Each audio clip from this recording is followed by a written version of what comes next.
this was not that um, that surprising Obvious. for no, I mean, it was not obvious, but not Mm-hmm. that surprising because I mean, for us that has been working for a while. So I did an article about GPT-2 like Mm-hmm. 5 years ago, right? Right. And Mm-hmm. so I was aware of what was going on Yeah. like 4 years ago. I don't remember. That was 4 years ago, maybe, Mm-hmm. Mm-hmm. about GPT-2. And the article was named, I didn't write this article alone Mm-hmm. because what I did was I wrote part of the article and the other part wrote it the By GPT. the. Mm-hmm. And again, I was kind of aware of what was going on. I think that the thing we were not expecting was ChatGPT to Yeah. be that famous. Because I mean, Correct. GPT was there, and you can use the API for months or maybe years, and you can do a Yeah. lot of things with that. But ChatGPT really brought everyone into one place, and people transform everything. And those Correct. are the things we don't expect.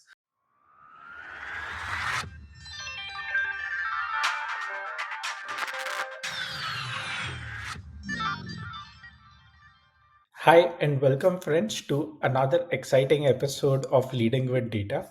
Today, I have Favio with me, and Favio and I have been in touch and have been aware about each other's work for a long time. But I'm really excited to have him on the show and learn from his immense experience, the work he has been doing, the community he has been building, and the work which he has been doing lately at H2O.ai specifically. So, Fabio, welcome to the show and great to have you on the show. Thank you, Canal, and thanks for the invitation. As you mentioned, I have been very close to the work that you and your company has been doing for the past years, and I'm so excited to talk to you guys. I was just mentioning how important I feel the Indian community and in general has been for the growth of the data science and AI community. So I'm very happy and excited to talk to you about what I've been doing for the past years. Great. So, Fabio, let's start with how you got into data science and what was your journey into data science like. So what were those early days? And then your journey has been, I think a mix of academia plus entrepreneurship plus several different companies. So let's start with how did you get into data science, and then what were those trigger points or specific instances which brought you to data science. Of course. So to give some context, I'm from Venezuela, Hmm. so far away from India probably, and other countries of course. But in there, I studied physics, and I also did a career in engineering, in computer engineering.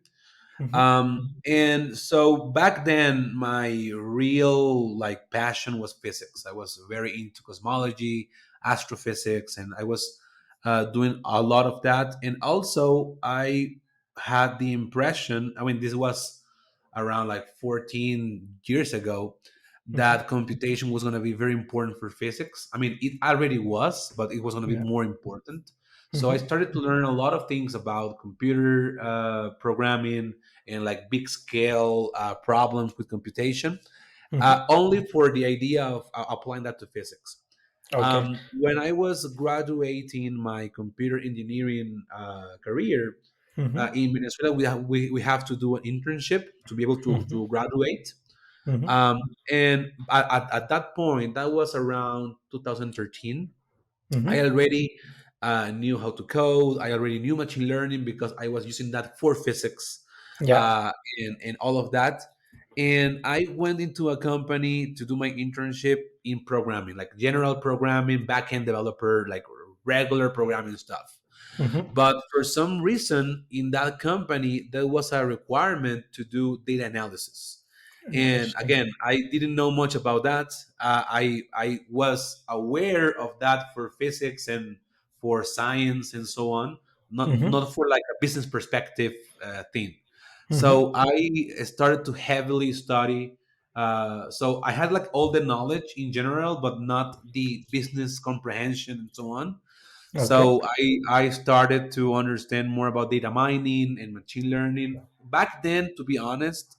So data science was around for a while, but I mean, in Venezuela, where I was, the term I've never heard of the term before. And to be honest, back then I saw myself as a data miner, as a machine learning practitioner, right? Mhm. I was not aware of everything around data science. But I think one of the interesting things is that by chance, I went into this field.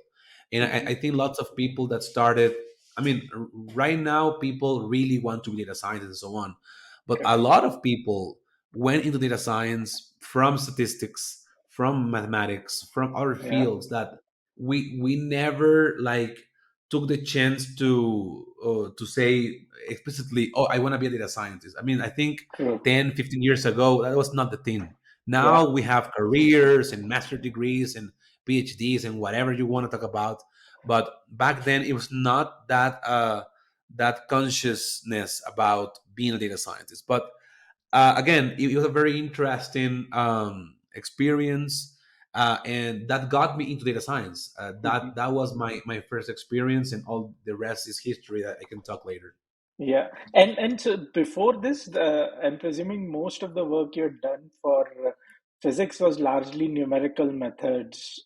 So this was truly just first time when you were working for a ETL problem and a data science problem. Then Yes, so there is a lot of computation around physics and science in general.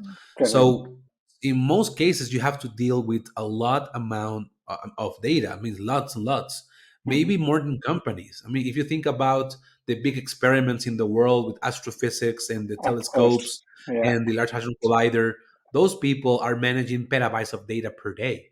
Per day. Correct. So this like petabyte, the petabyte scale for companies is kind of new, but for science has been around for a long time Correct. because the data we have to collect it's a lot. And one of the a part of what I was learning back then was how to use high efficiency computing and parallel programming, but not for like data science, but more for numerical methods and differentiation and all those kind of stuff. But Correct. in the end, it's not that different to what we do in data science. I mean, Hmm. the machine learning methods we use today are heavily based in numerical methods that came true in the 70s, in the 80s. Correct. So it's not the same, but it's very similar. Yeah. And one thing that when I came to Mexico, because I live in Mexico now, I came here to do a master's degree in physics as well, Hmm. and I focus all my degree into numerical computation for physics and machine learning. Okay. So my thesis in my master's was how to use Bayesian methods Hmm. in Python to analyze the structure of the early universe. Wow. Again, I was not entirely sure that I wanted to be a data scientist. I mean, I was around the field all the time. I really felt like physics was what I was supposed to do. And it was another career, like a very different career. To be a physicist, like a successful one, you have to do a PhD, you have to do a postdoctorate, you have to stay around the academy for a while. But I realized that after all that I has was studying and all of that, my passion moved into machine learning. My passion moved into deep learning. My passion moved into all the different things that a data scientist do. So that's the reason that I am entirely focused on data science. And again, the beginning of my career, even though seems weird, after talking to lots of people, it's very similar to what everyone experienced. Almost everyone that has more than 30 years old and is a data scientist came from physics, came from mathematics, came from engineering. I mean, we didn't study data science, to be honest. I mean, we did courses, we practiced, and we learned along the way. But I'm very excited and happy to took that decision because uh, AI and data science, I think, is the present and future of most of the advancements we have as society. That is so true. And yeah, and so in fact my thesis was in, computational fluid dynamics. So even I had faced that challenge, or the change in domain where you almost felt that the passion lies in computing, but you were applying to a different domain, and then over time you started the just tackling different kinds of problems. So great to hear that. And then, so when you started exploring data science, or was there a point when you said that I would actually want to go ahead and build a career in data science? So how did that transition happen? And is it a definitive point, or was it a gradual transition? How did that happen finally? So I think it was a gradual transition from my side. I mean, I can only talk about my experience, but Mm-hmm, it was because I really wanted to dedicate my life into physics. And mm-hmm, I mean, I was happy to be working in data science, but I was not sure that was going to be my career dedication. Again, this was like 8 years ago. I was still student in my master's. I was trying to see if I'm gonna go to a PhD, what's gonna be my future, and so on and so forth. But it happened gradually. And let me tell you the story of how I started in Mexico. Because I mean, mm-hmm. when I came here to Mexico, I had to start from scratch. I Yeah. mean, I was in a new country, new Mm-hmm, people, new everything. And I remember that when I was in my master's, 2015 was that. So LinkedIn was starting to grow. mm-hmm. So it was a really big platform, right?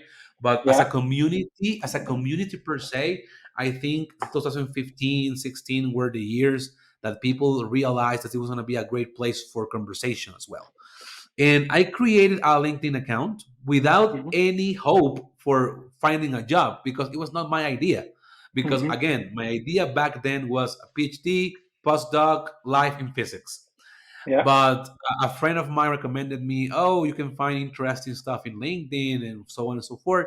So I opened the account, I put my resume, and I started to share basic stuff because I realized the platform was not only for finding a new job, but there was a Yeah. lot of people in a professional environment talking Mm-hmm. about good stuff Correct. that I didn't knew something. So I didn't know something like that before because I mean, if you think about it, some years ago we only had like Facebook and Instagram and Snapchat, and there was not business conversation back then. It was the True. images of your family and so on, right?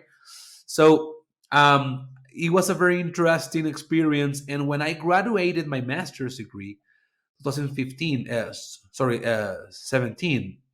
Mm-hmm. I already was working in some data science related things, but like for fun and so on.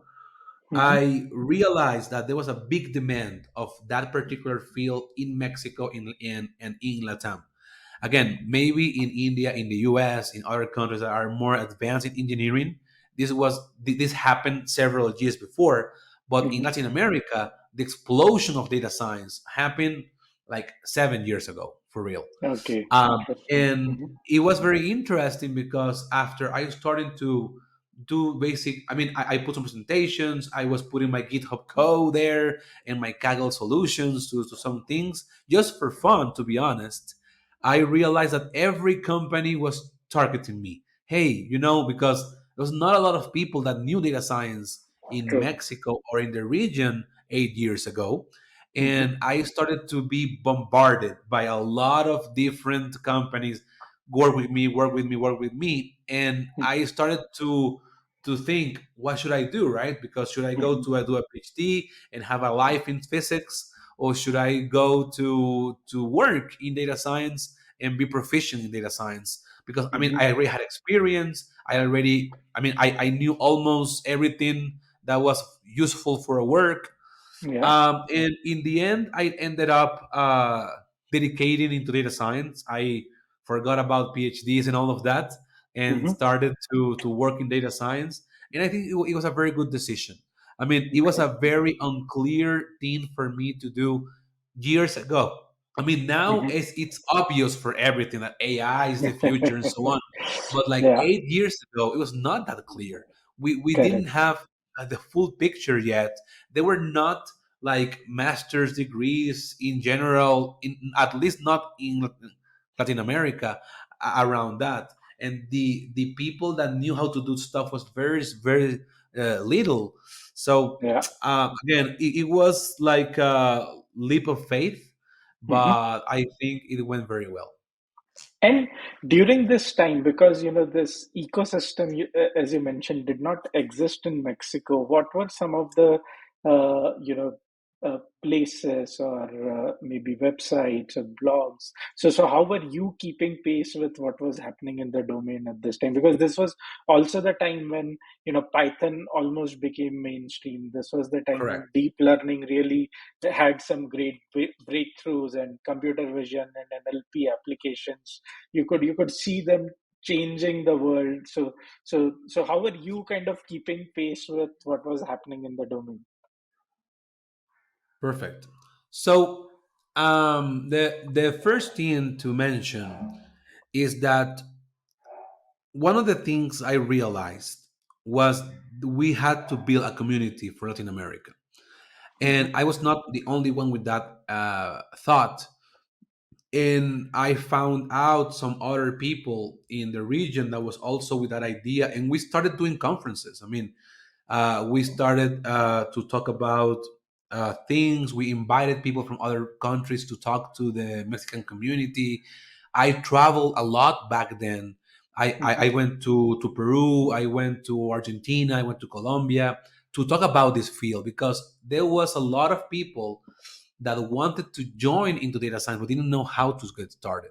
So one Hmm. of the things I feel most proud in my life so far has been part of the creation of the first wave of data Yeah. scientists in the whole America region, right? And Hmm. I was so into that, right? I was writing articles, I was doing conferences and webinars, I appear in lots of podcasts and so on. And it was all with the idea to increase the level of discovery for the field. And at that time, to maintain myself aware of what was going on in the world with data science, so it's not that easy as today, but we had some good places to go. Yeah. One, what that I don't see that much anymore, sadly, was Hmm. Katie Nuggets. I mean, Yeah. it was a very big platform several years ago, and I Correct. actually posted lots of article in Katie Nuggets. Hmm. It was founded by George Shapiro. I Gregory. don't remember Shapiro, right? Yeah. One of the creators of the KDD, the KDD methodology, Group. Correct. and was an amazing platform. I mean, it was not. I never. I mean, I have mentioned this to them, so I have no problem on saying it again. I was never a super fan of the look and feel of the platform, Yeah. but it was the place to go when you Yeah. wanted to know something about data science. Then Correct. another explosion happened that was around something called Medium. It was Yeah. a platform that was arising in the world of blogging, and Correct. there was one particular blog that was very important, and it still is, but I think it was a little bit more before. It's called Towards Data Science. In Correct. that particular publication, I published around 120 articles. So Wow. I did a lot of work to I know the founder. I was one of the first writers. So it was a very interesting thing. And in Mexico, in Latin America, there was the beginning of some publications. I Hmm. created one that's called in English. The name is Data and Science. Hmm. Is in Spanish Ciencia y Datos, It's still there. It's a little forgotten because I mean, world change. Yeah. But in one moment, it was the biggest medium publication for Spanish data science, Wow. and I tried to help the community to publish their articles, to help them get more visibility and all of that. And to be honest, analytics media was also one of the things and places I used, Hmm. because there was a lot of people publishing there. I was Yeah. kind of overwhelmed because all the other publications were much smaller, but the level of publications in analytics media was always big. And I also published some things in the platform back then, and I think that was it for those years. Now we have tons of things, and we have conferences, and we have webinars and podcasts and publications every day and so on. Everything is clear for everyone now, but Correct. back then it was only like few, like counting with my fingers, places that I went to know more about data science and AI. Correct, correct. And during this period, then, how did the ecosystem in Mexico evolve? How did you kind of change as a data scientist, and what were the kind of projects you were working on during this period? So in the beginning of my career in Mexico, I was always a more strategic person than a contributor because there was a lot of things to put in place. Mm-hmm, So I work for companies, I mean, with one exception, right? The exception was the biggest bank in Mexico. I worked in there. So the bank is from mm-hmm, Spain, but it's Mexico. It's called BBVA. It's one of mm-hmm, the biggest banks in the world. When I work in that company, they knew how to do things because it was a bank from Spain. In Europe, the data science and AI fields were more advanced, so mm-hmm, they brought all of that to here. So that was a company that had everything resolved. They had a mm-hmm, platform, they had big data tools, they have data scientists, they have a culture of data. So everything we talk about was there already, and this was 2017, mm-hmm, right? And then I started to move into companies that wanted to start in data science, that were big companies, but they wanted to start. So mm-hmm, I work in OXXO, is OXXO. mm-hmm. That's the biggest retail company in Mexico with over 20,000 stores in the country. So it's Wow. very, very big. Mm-hmm, And my position there was be the first data scientist of the company, right? So I was the principal data scientist for that company for a year, and mm-hmm, and of course I work in projects and so on. But my biggest challenge was to form a team, to build around tools, to start it, to talk about to the C levels that the importance of investing in AI. Again, right now it's super clear that every company has to invest in AI, but six, yeah, 7 years ago, it was not that clear that people had to invest $1 million, $2 million into yeah, platforms like Cloudera and or Azure or Amazon. It was not clear or obvious because the true. return was not obvious. Now again, it's all clear, and I started to do the stuff like that for a while. I went to Peru. I stayed there with a big bank for a while as well, working in the big data lab, creating stuff, teaching them how to do stuff. I trained several companies. So the first years of my career was all about creation, strategic things, and Mm-hmm, that was my big. So most of my time went there, but also I worked in very interesting projects using data to predict future behavior of people. I have worked with like retail companies, how to open, where to open the next store, stuff like that. mm-hmm, For like banking, risk was a very important thing. It still is one of the biggest applications of machine learning is fraud and risk. I work in both, and a lot of different things. I mean, when you get started in data science, you normally don't know where to begin, and now I always recommend to people to focus on one thing, because I mean it's now it's getting more complicated to be an expert in retail, in banking, in all of that. Back Yeah. then we had to be experts in everything because there was not much to be an expert about. Correct. Yeah. But I always compare that to science 500 years ago. For example, you think about Newton and all these people, they were physicians and biologists and chemists and physicists.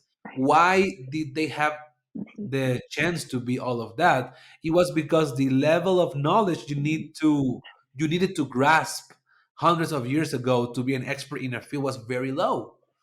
And Yeah. of course, they were very intelligent people, they were incredible geniuses. But now, to be expert in one thing, it can take you the whole your whole life, right? Correct. So I mean, I started out to be a generalist, and I still are, because I mean that was my life.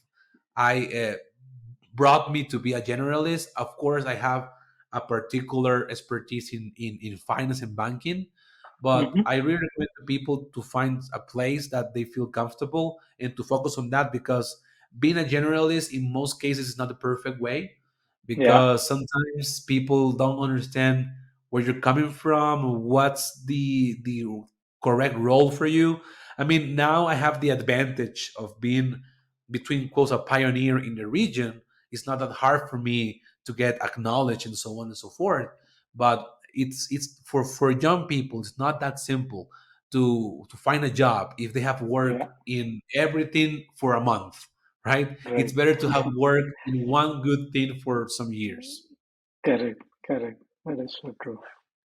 And in fact, in that sense, your journey is very unique because usually people, would start their career and build depth first, and then they'll kind of venture out. But probably because of timing Yeah. and the companies you were working in, you actually got probably both a lot of breadth and depth in a few areas. So in that sense, it's truly remarkable. And during this period, you were also involved in teaching, and then you've created a lot of courses as well, right? So were you doing that along with these projects and jobs, or you considered uh, going into education full time at some point? So for a long time, that happened simultaneously. Hmm. So I always like to talk. Hmm. That's reality. My first conference, I did it at 21 in Hmm. my university. I did a three session seminar. Each one was 3 hours. It was a very big seminar Hmm. on quantum computing. I Wow. was Okay. I really thought in my in my 20s, like the early 20s, that the future was going to be quantum computing. It kind Hmm. of is, but I mean, what was I was not aware is that AI was going to be much more important for now. Right? I For now. really thought, because I mean, if you read the publications in the year 2009, 2008, everyone was Yeah. talking about quantum computing was going to be around the corner, right? And Correct. it has not been true. I mean, we Hmm. have advanced and so on, but this is nowhere. I mean, Right. I cannot go to a place where they have quantum computing aside from some universities or some institutes, right?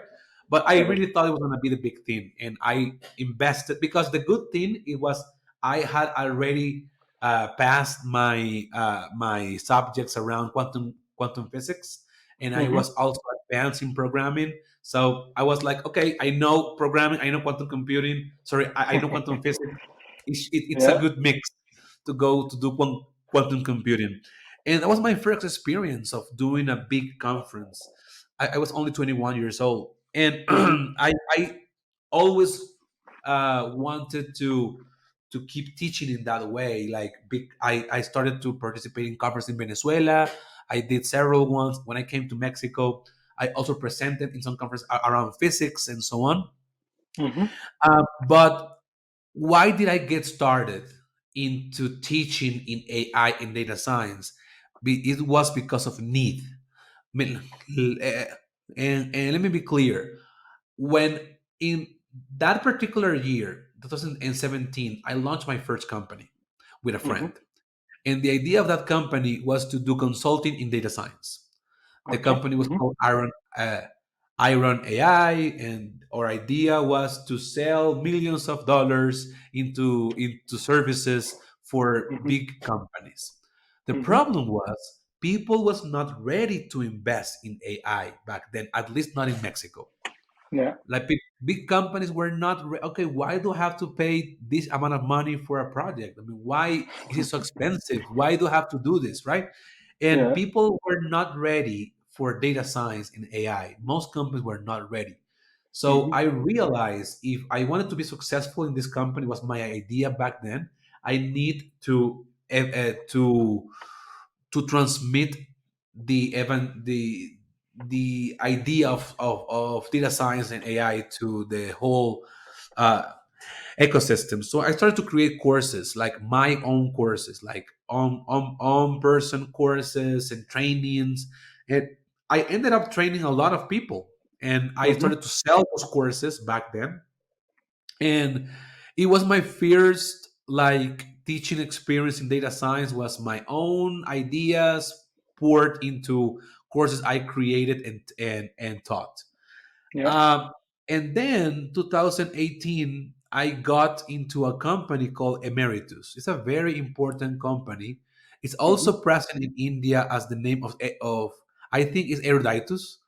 Yeah. And they are a company that was formed by some Ivy League schools in the US, like Yeah. MIT and Cambridge and Dartmouth and so on, with the idea to start to create courses for executives and also like in-depth programs that they Right. didn't want to sell through Coursera or EDX or so on that was so famous back then. So I Yeah. was the first person in that company in Latin America for data science. And my Mm-hmm. work there was to translate all the courses from Spanish, from English to Spanish. I did not create courses back then, but Mm-hmm. after doing a good job translating and also teaching those courses for Berkeley, for Columbia, and for Dartmouth, I got an offer to go full time in that company, and not only to teach the courses but also to create the courses. And Interesting. back Mm-hmm. then, I was, again, before that, I was also working in other schools in Mexico. One was called the Tecnológico de Monterrey. It's one of the biggest schools in the country. I Mm-hmm. also create diploma degrees in there. I created certificate degrees in there. And I was having fun working and teaching, Mm-hmm. but it was a very interesting position that they offered me, and I went full time into education. I Right. was full time in education for at least 3 years. I was Wow. only like doing some. So I was a consultant for other companies, but like 1 hour, 2 hours there, because they asked me, they wanted me to help them in some things, and I said Mm-hmm. yes. I was like, oh, one session a week for strategy and so on, but nothing like hardcore. And Mm-hmm. it was a very interesting set of years. It was before the pandemic, Yeah. and a little bit into the pandemic. And I was creating a lot of courses. So I created a course for Dartmouth. I created a 6 month course, and I recorded all the videos. It was insane. Mm-hmm. The amount of work behind these video courses is so people can see them in a day or two and they have fun, but the work behind that it's incredible. I It I is. was a consumer of those videos in Coursera 10 years ago, right? And I Yeah. never felt like they were so hardcore. It was like, oh, it's a guy talking to the screen, but you really have to do a lot of stuff and prepare. It's a different experience if you want to maintain The the student quality. Yeah. engaged, right? Because it's that you are not gonna see him, right? So you Correct. need to have a lot of empathy into that particular thing. So I created courses for Columbia. I created courses for Berkeley. I created courses for Dartmouth and the Imperial London College, Mm-hmm. and then I started to teach and to create courses. So I was doing both things full time. Back then, I was also teaching in the UNAM, is the biggest school in Mexico, the autonomous University of Mexico is the biggest one, Mm-hmm. and one of the best schools in the whole Latin America region. I was teaching machine learning and advanced machine learning as subjects. I started to teach one course that I ended up summing all my students. It was 1,100 students. I taught that Wow. course for a year and a half. It was in Mm-hmm. ISB, Indian School of Oh, Business. interesting. Uh, Mm-hmm. I taught that course, and I met thousands of Indian people. It was very interesting because Okay. I had lots of students, lots of Mm-hmm. students. Mm-hmm. And the course was about an introduction to data analytics and business analytics. Mm-hmm. And what I met CEOs, I met because it was an executive program, right? So I met Yeah. with a lot of people, and almost all the courses I was teaching in that company was for executives. So I met Correct. lots of CEOs. And that has been incredible for me because now in Correct. H2O, and I can go into detail later, what I Mm-hmm. do is I create products for making people lives easier with data science and AI, and I have to sell those products. And I have to Mm-hmm. talk to CEOs, I have to talk to CDOs, I have to talk to CIOs, and all the knowledge I've gained in the past years, speaking and hearing the problems they have all the time, has made me an expert in hearing, transforming, and explaining. So Wow. Interesting. just to be clear, what I left in part, I'm still teaching, by the way. I'm still Mm-hmm. teaching in some schools and so on, but I Mm-hmm. left a full time job because when the pandemic hit, Mm-hmm. almost every school in the world that was paying me to create courses stopped to create Wow. courses and Mm-hmm. started to only sell existing courses, right? Mm-hmm. And the amount of money I was getting for only teaching was not enough, right?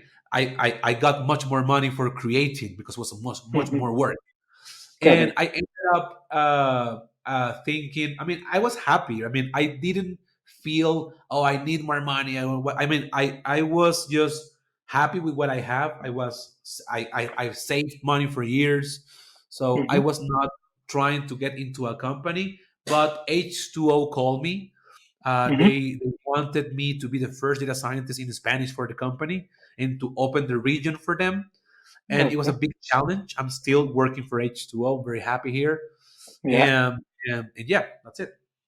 Yeah, and then I mean, yeah, you get a call from H2O, and then it's a place where you meet all the Kaggle grandmasters, and then the company is phenomenal. So clearly, you know, a place you can't say no to in that sense. Uh, but when you joined H2O, so obviously, as you mentioned, the idea is to set up H2O in a new market. Uh, so are you also involved in technical implementations, or it's more selling the concept and then making sure that the requirements are captured right, and then there is another team looking into the implementation, or it's end to end for all the Great. customers? So my work here in H2 is end to end. So I Mm-hmm. manage the whole Spanish uh, Latam region. It's a lot of Mm-hmm. work because I have to work for Mexico, Argentina, Colombia, Chile, Peru, and so on and so forth. And Mm-hmm. in all those countries, I do end to end. And what's end to Wow. end? So I have to do the pre-sales, like helping Mm-hmm. doing demos and Yeah. proof of concepts, and helping like doing going to conferences, being in the booth, like all the things you have to do to sell a product. Yeah. But most of my time actually is with the customer. I mean, I'm Mm-hmm. a customer data scientist. That means Yeah. that whenever a person or a company buys H2O, I'm with them, helping them integrating with existing tools, creating the projects, building models, creating the whole strategy for the company for data science. So it has been an amazing experience because I have met with huge companies. Some of them more advanced than the others, but they always Hmm. want to have that. I mean, they all have a purpose: how to Yeah. use AI in the right way, how to Right. use AI in the right way, Hmm. Hmm. and they wanted um, to learn how. So one of the things we say in H2O is that we help democratize AI for companies. By the way, our CEO is Indian as well. Is Sri Yeah. Ambati. Sri Uh, Ambati. Yeah. it's not uncommon to have an Indian CEO. And yeah, he has a very good vision for how to make accessible Yeah. AI accessible. And that's what we do because we have no code platforms, auto ML platforms that help people that want to get started but don't know how, or don't have the right people yet, or don't have I don't know, a squad of 100 data scientists and only have like a few people, but they want to be productive. They want to do important stuff, right? Yeah. So I do the whole pipeline. I mean, I normally spend most of my time working with customers, trying to help Hmm. them get started into the platform, creating models. And it's a very lucky thing because I manage retail projects and mining company projects and telco projects. And I am working in everything that's why I tell you that in the end, being a generalist for me worked because Yeah. I work in a company where I have to be a generalist. I mean, Right. in one day, I can talk to a mining company, to a retail company, to a telco, and into a finance company the same day, right? So you Yeah. have to wear different hats. And you have to be prepared for all of that. And of course, it's not obvious to know all of that. And I'm not an expert in everything. I'm not saying that, but you have to be aware of a lot of things that you are not normally aware if you are working for one company. I mean, when I was Yeah. working in banking, I only knew about banking. If you ask me about what's the implementation or what's the application of AI in mining, I had no idea, right? But Right. I had to learn this. And being here for almost 2.5 years, I have met with hundreds of companies. I have Yeah. done hundreds of demos and hundreds of proof of concepts, and I have a good grasp of what is needed for almost every type of company in the world. And that's I think for my future as a person, Hmm. it's going to be very important. I plan Yeah. to be here in H2O, right? But Hmm. I mean, I don't know what's going to happen in the future, and having all of this knowledge, it's important. I mean, and I'm Yeah. saying this because I don't know what's going to happen with data science, right? Is it going to exist in 10 years? I don't know, right? We never The, know. Yeah. the, the path we're following leads us to a place where we don't know where humanity is going to stand for. But at least I will know a lot about different types of companies. Correct, correct. No, in fact, last met Sri at H2O World, which was happening in Bangalore, I think a few months back. And then he had launched H2O GPT at H2O World at that time. And then he said that he wants to truly democratize the use of AI. And then that was, the vision with which he launched H2O GPT at that time.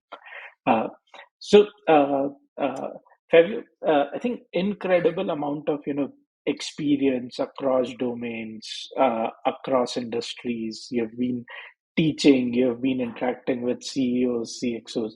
Uh, and while I know it's you can't really predict where data science is heading, but in the short term, what do you see the next few years to be like? Where would you want to spend your time and energy in the next few years? Well, I think inevitably, I think most of us are going to be working in generative AI. Hmm. I think it's Yeah, because it's the hey, buzzword now.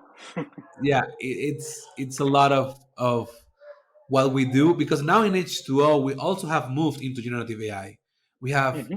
H2O GPT, H2GPT Enterprise, we have LLM Data Studio, LLM. So we have a lot of products around generative AI. And I think this is going to stay for at least 2, 3 more years, or maybe more, right? I mean, Yeah. we never know because, We I never mean, know. Is the we true never answer. know what's going to be the next big thing. And I think that's that's what's interesting about the future. That we don't know what's going to happen, right? I mean, we Yeah. have an idea, and again, this was not that um that surprising Obvious. for no, I mean, it was not obvious, but not Mm-hmm. that surprising because, I mean, for us that has been working for a while. So I did an article about GPT-2 like Mm-hmm. 5 years, right? Right. And Mm-hmm. so I was aware of what was going on. Yeah. Like 4 years ago, I don't remember. That was 4 years ago, maybe, Mm-hmm. Mm-hmm. about GPT-2. And the article was named, I didn't write this article alone, because Mm-hmm. what I did was I wrote part of the article, and the other part wrote it, the By GPT. the. Mm-hmm. And again, I was kind of aware of what was going on. I think that the thing we were not expecting was ChatGPT to Yeah. be that famous, because I mean, Correct. GPT was there and you can use the API for months or maybe years, and you can do a Yeah. lot of things with that. But ChatGPT really brought everyone into one place, and people, okay, transform everything. And those Correct. are the things we don't expect. I mean, we have an idea of what's going on in the field. I think one of the most important things happening in the moment is what we call retrieval augmented generation, that is Right. finding Yeah. information from documents. I think that's going to be even more important than just chats. Yeah. But we never know, right? So what I hope to be doing in my future, I want to be more strategic person now. I mean, Mm-hmm.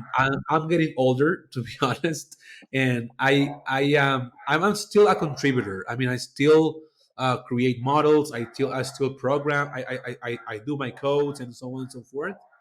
But I Mm-hmm. think one of the things that I expect to happen in my future is to move into a more strategic role, a leading role, into a company where I'm able to lead a team into success. Right? I think I am in a place where I can start to be a more of a leader. I have been in the past, and I'm still are. I mean, I'm still Mm-hmm. are in a way or another. But I Yeah. think that one of the things that I expect to happen is, with all the context I have around data science and AI, I can help people to get started as usual, as I always do, and help companies to build and transform their lives with data science. And I think we will all be doing in one part of or another generative AI, but I don't think classical models will go away that fast.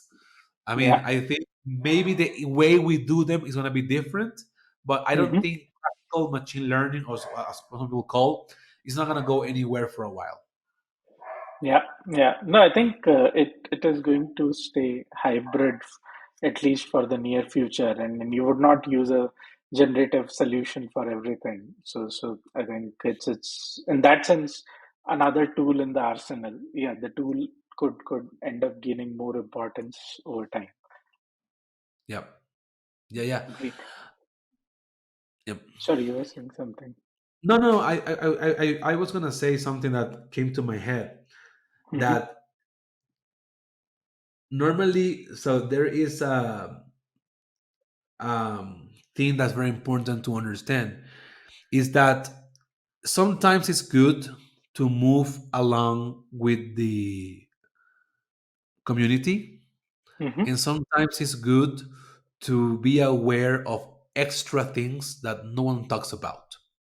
Yeah. I think one of the ways to do that, if you are a technical person, you can go to the Mm-hmm. archive.org. You'll find Yeah. lots of paper being published every day.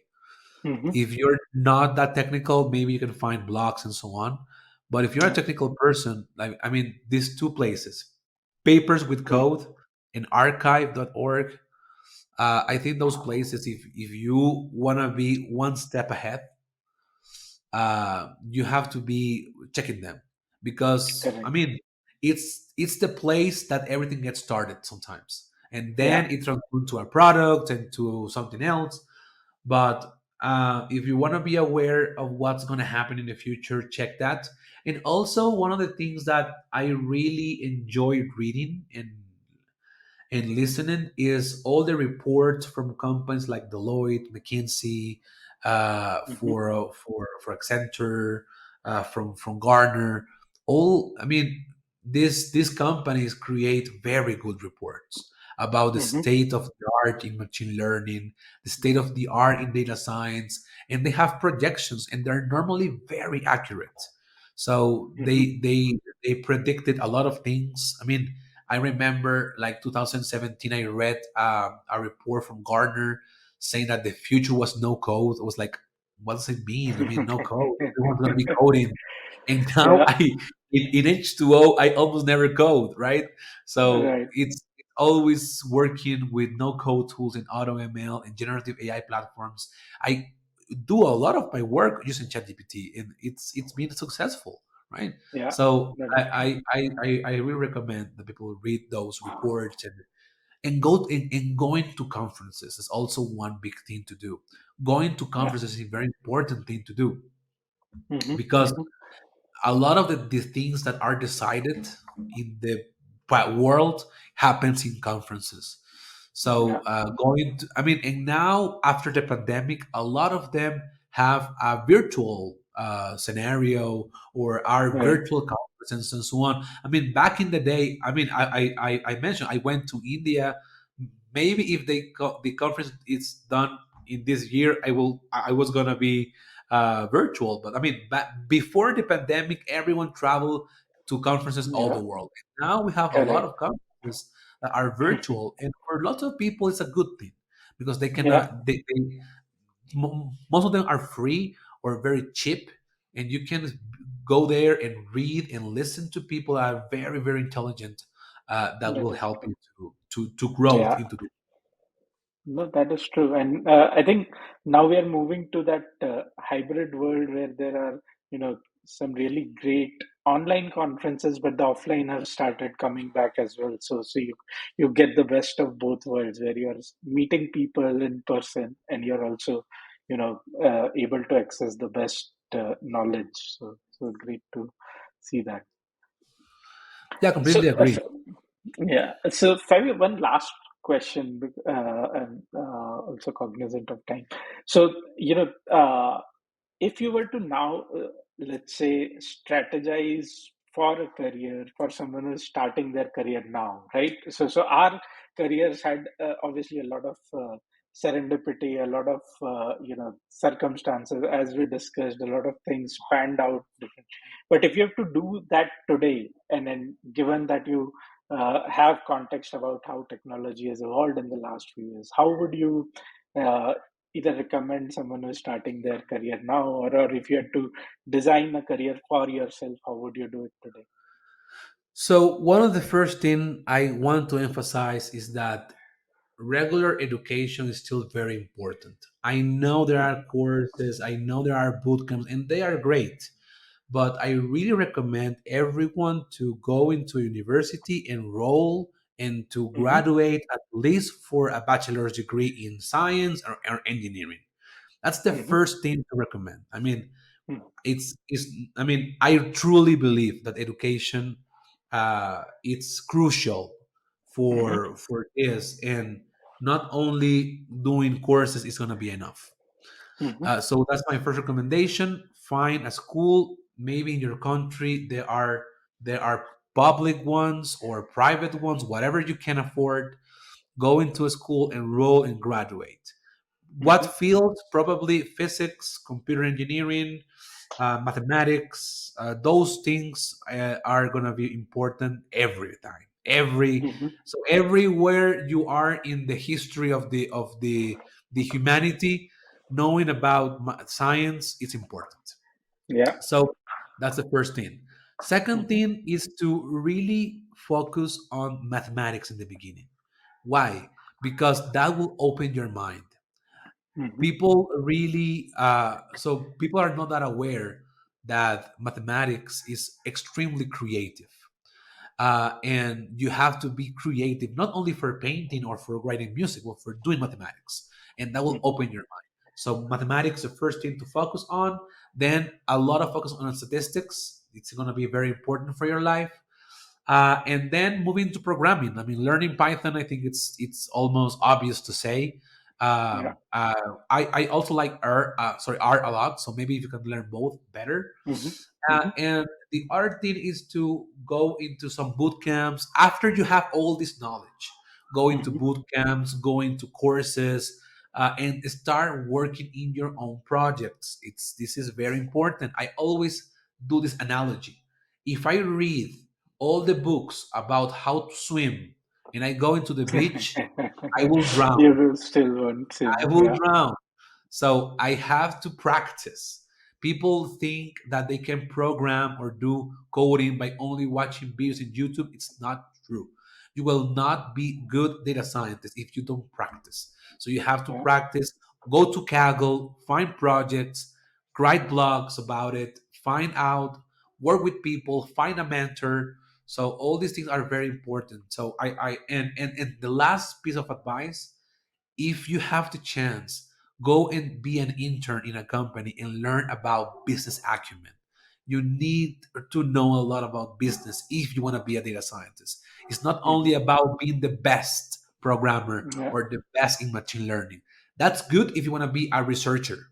But if you want to be a Yeah. data scientist, you need to know business. And the Correct. only way to know business for real is to go there and get your hands dirty. Solve It's a the few only way. problems. And hear, listen from people, learn from them, and start talking to people. You have to be very communicative, and that's what I will do if I got started. I mean, I did all of that in one way or another, Yeah. but it took me much more time because it was not that clear as today where to do all this kind of stuff.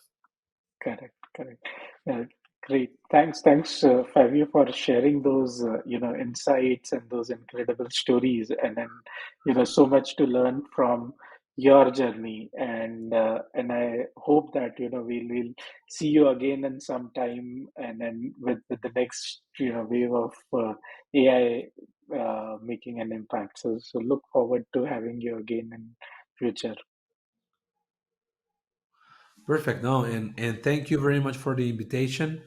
I hope my a part of my life experience helps someone to get started into this field. It's very exciting field, and we still have at least 10 years of good work in Yeah, here. I don't know at what's least gonna 10, and we don't know how much. after 10 years. Don't ask me, I have no idea, but I think for at least 10 years we have a good career that's going to be well paid, respected, important. So coming to data science, we're waiting for you here. Thank you, everyone. Yeah. Okay. Thanks. Thanks to you.